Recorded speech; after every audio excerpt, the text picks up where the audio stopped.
Evangelho segundo escreveu João, dando continuidade à minha reflexão expositiva dos textos, eu vou ler o primeiro versículo e o 14 até o 18.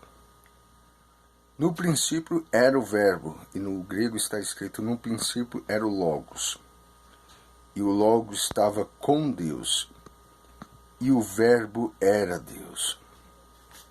O 16 está escrito assim, quer dizer, o 14. O Logos se fez carne e habitou entre nós. Vimos a sua glória, e a glória como do unigênito do Pai, cheio de graça e de verdade. João testificou a respeito dele e exclamou, este é aquele de quem eu disse, o que vem depois de mim tem a primazia, porque foi primeiro do que eu. Da sua plenitude, todos nós recebemos graça sobre graça.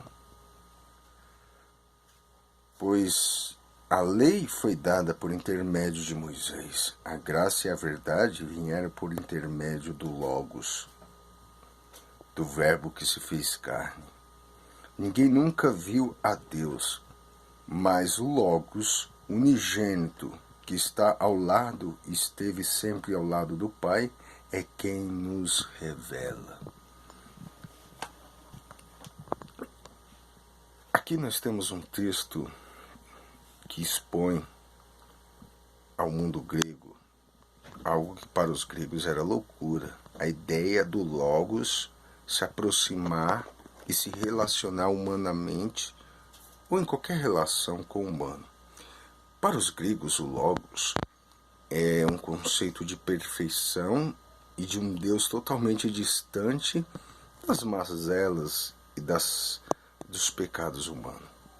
Para o grego, a ideia de um Logos, do Logos, que é Deus, para o grego, Logos, a palavra, é o germinador e o sustentador e o regedor de todo o universo. O Logos, no contexto filosófico grego, é aquele que tudo afeta, mas por nada é afetado. A uma distância. Só que João pega aqui esse Logos, do conceito grego, e traz para a visão teológica judaica e diz assim, sabe o Logos, o verbo, que está tão distante de vocês, ele se fez carne. Por isso que em Coríntios, Paulo diz assim, a pregação do Evangelho é loucura para o grego, escândalo para o judeu. Porque para um grego, a ideia do Logos se encarnar, só do Logos se comunicar já é loucura. Já é loucura. Imagina Deus se vir e se fazer carne. E não só se fazer carne, habitou, morou entre nós, junto com nós.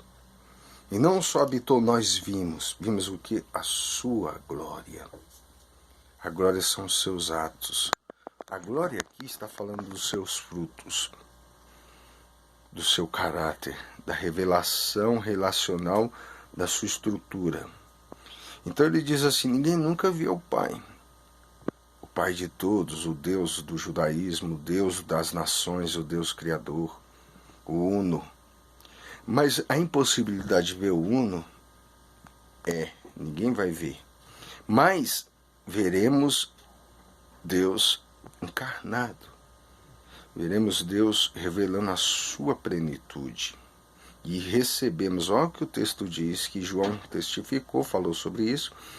E no verso 16 diz que o que nós recebemos é a plenitude. Dele receberam plenitude, da sua plenitude.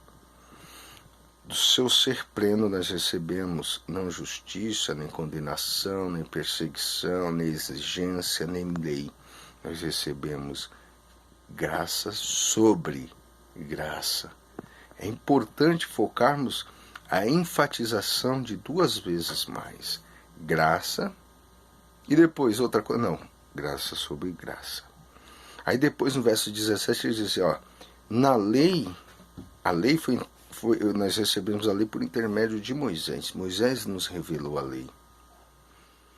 Mas Mas no Logos, no Verbo que se fez carne, no Logos que se fez carne, a gente recebe graça e verdade. Observe que a graça vem primeiro do que a verdade. A verdade, ela está sendo sustentada aqui no sentido de relação, de abertura, de portal, de revelação da graça. Mas o que é a graça? A graça é o sentimento mais profundo de Deus, do amor, nos dado. Graça é o amor de Deus que Ele nos deu. Graça é o amor dado de Deus para mim, que merecia a morte, Ele me deu vida. Graça é o caminho inverso. Graça é o que Deus está me revelando de sustentar-me da sua palavra. Eu não mereço, mas Ele tudo executa. O salmista diz que Deus é o Deus que por mim tudo executa. Então graça é o quê? Ele por mim tudo executa. Eu não fiz nada, Ele fez tudo. E quando eu entendo isso, eu atinjo ou recebo a veste da verdade. Sou vestido de verdade, que é Ele. E daí diz mais, vieram por meio dele, da sua pessoa. Ninguém nunca viu a Deus, mas esse verbo, o Logos, o Deus Todo-Poderoso, o amor, o amor que tudo pode, esse se fez carne e habitou entre nós. A expressão carne aqui está dizendo, ele se fragilizou, ele se esvaiu de si mesmo. Não para receber títulos, mas para se igualar no sentido relacional, no sentido de linguagem de espírito e de alma para conosco. Dele, da sua plenitude, nós recebemos graça sobre graça.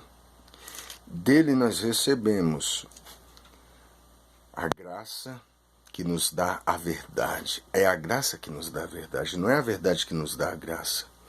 No princípio de tudo, aqui no princípio remete o tempo e fora do tempo. Está Ele, o Verbo que se fez carne, o Logos que fez tudo.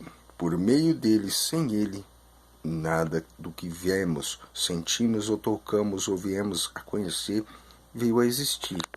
Então aqui, no Evangelho de João, nós podemos encontrar o Verbo que se fez carne, o Deus amoroso. Então João está dizendo aos gregos, aquele Deus distante, impossível, ele não está impossível, ele se revelou em amor para todos.